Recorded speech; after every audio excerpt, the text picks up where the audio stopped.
Well, let's get more on this from Harjap Singh Bangal, an immigration and human rights solicitor. Thank you very much indeed for joining us.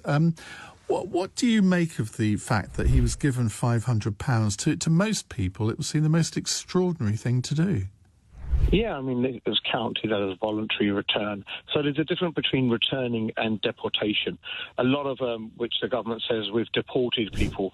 When you actually look into the figures, it turns out to be the people have gone home voluntarily with an incentive of up to £3,000 to go back, which the government puts on its website under the voluntary return scheme. Anyone can Google that and see the offer is there. I mean, they've been doing it for a long time. So, I mean, it's there, something that's there voluntarily. It's part of the government's new legislation where they said that they will offer any foreign offender who wants to go back after 30% of their certain sentence is complete, that they will say, right, you need to go back and you can go back now. However, that does leave a lot of doubts in people's minds, especially the victims of justice. I mean, there was a case in West London in 2010 where a husband killed his wife, and he was sentenced to 28 years in prison in the UK. After 8 years, he was sent back, offered a voluntary return. He went back, and in 2018, he was seen in jacuzzis, and he bribed his way out of the prison where he went back to India. And he's been walking free ever since.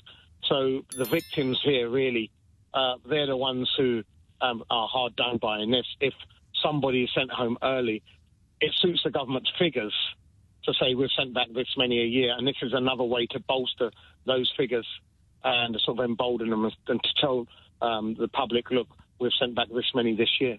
But this guy was forcibly deported. He didn't go voluntarily. Well, he was deported, he had deportation order, but he was given a chance of going back early. If he was deported, he would have finished his whole sentence here, which he didn't. We know that. So what happens is, if you are given 12 months or more, then you're subject to automatic deportation. But if someone's sent back after 2 weeks of a 12-month sentence, then you have to wonder that, well, hold on, is that a deportation? Or he could have challenged that actually in the court and by law, which would have then sort of frustrated the government's refusal of him for maybe a few months. Well, that's their justification for paying him the £500 because they said essentially he'd go quietly, and yet they had to send 5 guards with him on the flight, which again shows that it was forced, I suppose. Well, the government is sort of between a rock and a hard place. We have one hand people calling, the public calling, well, send them back, we don't care, we don't want them here, send them back as soon as you can. And then you have the victims of these crimes saying, well, hold on, we haven't served the sentence. If he goes back and he's out next week and he's living it up, like many people who come from corrupt countries can do, they have access to be freed very quickly without serving their full sentence, then they'll say, well, hold on, where's the justice in that? I mean, say if someone was raped, say if someone's daughter was raped and they were sentenced to 8-9 years, and after a year the government said, well, send him back voluntarily, and the next 6 weeks after he'd gone back, you see him living it up in a jacuzzi or in hotels and saying, well, I'm walking around free. How would the victim feel? I mean, who's going to explain to the victim that just to bolster our figures and to send him out of the country due to the public's will, that he didn't serve his sentence that we had sentenced him to in the UK? I mean, it is a very rock and a hard place. But the fact that you even said that he could have appealed through the courts for being not deported, I mean, just shows the system does not work. And this plays into, I guess, Nigel Farage and Kemi Badenoch saying we should withdraw from the European Convention on Human Rights and have our own human rights law.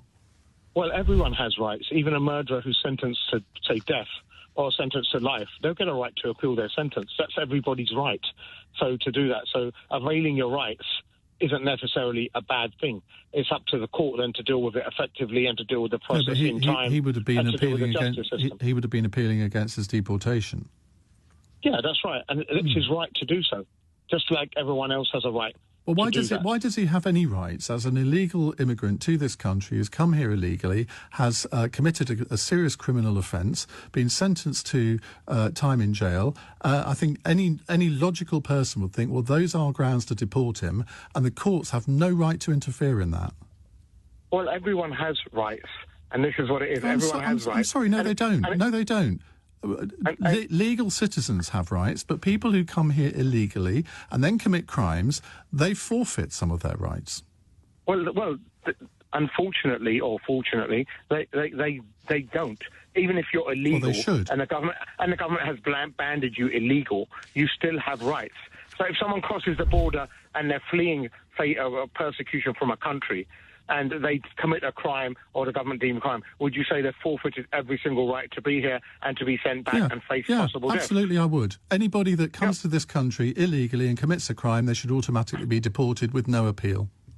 And that's based on the fact that they're just born abroad.